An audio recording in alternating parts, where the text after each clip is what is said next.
Kalau di kelelawar nggak sakit, kalau di hewan lain bisa sakit bisa tidak. Kalau dia sakit, gejalanya bisa seperti manusia, jadi hidung berair gitu, bisa dia kejang dan seterusnya gitu. Nah, ketika hewan ini disentuh atau berkontak erat dengan manusia, misalnya dengan peternak atau mungkin pekerja-pekerja di rumah jagal yang tentunya akan berkontak juga dengan cairan tubuh hewan-hewan ternak tersebut. Kalau hewan ternak itu terinfeksi virus Nipah, maka resiko tertular akan terjadi.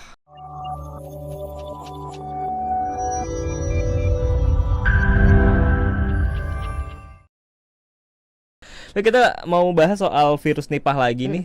Ternyata nggak cuman soal penularan itu dari si kelelawar ya. Nggak cuma langsung kontaminasinya yang ke makanan.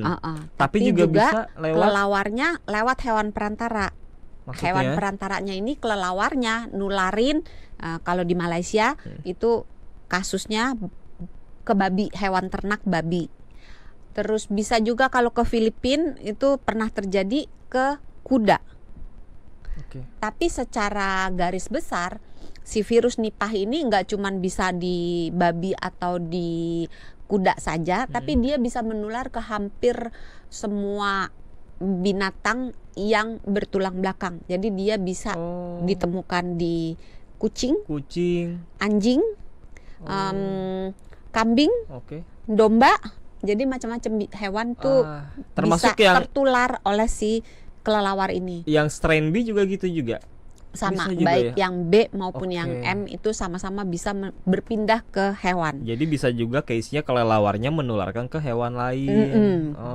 Kalau di kelelawar nggak sakit, kalau di hewan lain bisa sakit bisa tidak. Kalau dia sakit, gejalanya bisa seperti manusia, jadi hidung berair gitu, bisa dia kejang dan seterusnya gitu.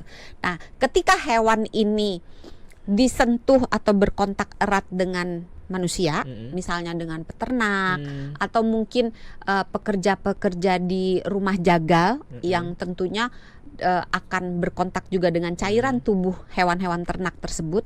Kalau hewan ternak itu terinfeksi virus Nipah, maka resiko tertular akan terjadi. Berarti risikonya gede juga ya, karena bisa nularin ke berbagai hewan dong ya.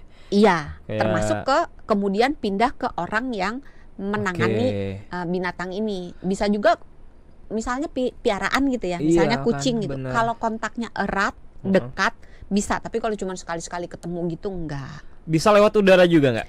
Bisa. Bisa. Itu yang dinamakan penularan antar manusia, bisa terjadi lewat udara. Penularan antar manusia dan hewan melalui udara bisa terjadi juga. Jadi kayak sentuhan, kontak erat gitu. Makanan, udara bisa, walaupun tidak semudah yang kita bayangkan. Ingat, hukum virus, semakin dia mematikan, biasanya penularannya tidak semudah yang tidak mematikan. Karena kan ini fatalitasnya tinggi, jadi menularnya susah. Lantas siapa aja yang paling berisiko? Susah banget enggak ya, tapi lantas siapa saja yang paling berisiko untuk tertular? Itu tadi peternak,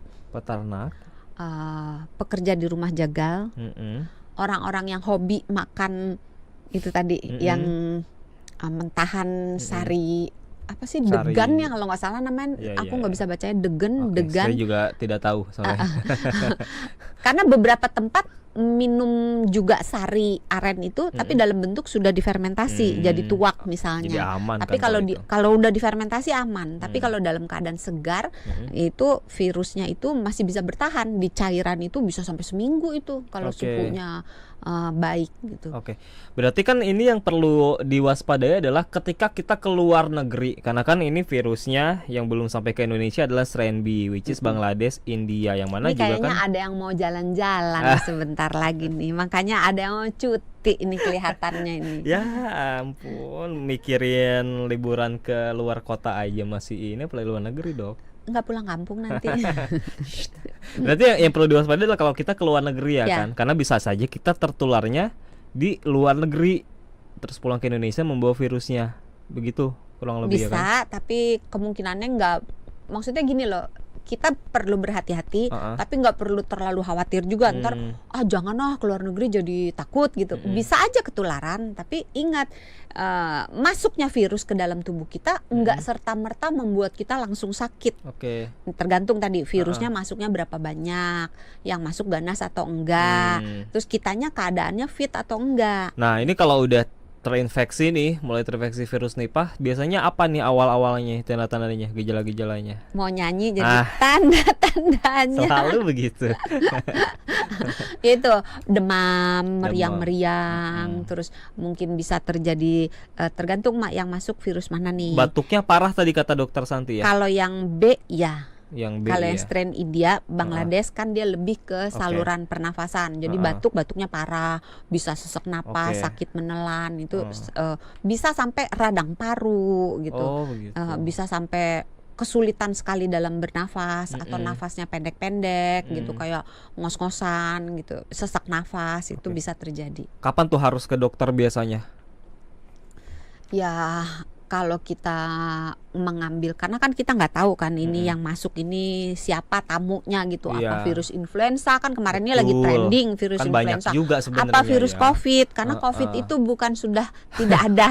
Masih ada loh. Masih ada, hanya sudah semakin jinak dalam tanda kutip karena strainnya itu sudah bermutasi menjadi lebih ringan dan badan kita udah punya antibodi, entah kita pernah kena COVID atau kita pernah divaksin gitu. Jadi karena kita nggak tahu virus apa yang masuk, maka sebaiknya kalau misalnya kita sakit, kita tinggal di dalam rumah, jangan kemana-mana. Kalau terpaksa harus keluar, pakai masker, terapkan etika batuk bersin, cuci tangan, supaya kita menjaga virus itu nggak kemana-mana gitu kan.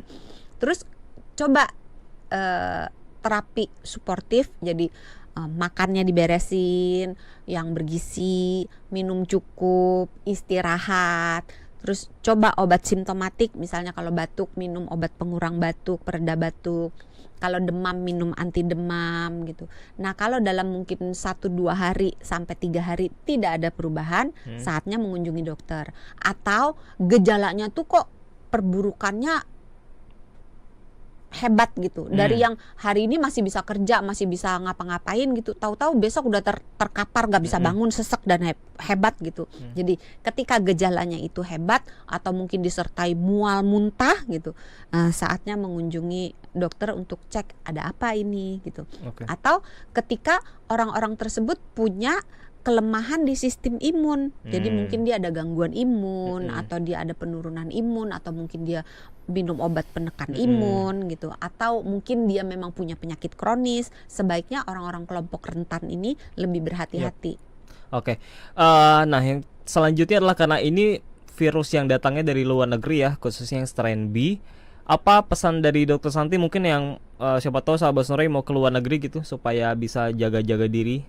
Jangan deket-deket di area di mana kita lihat banyak kelelawar ya.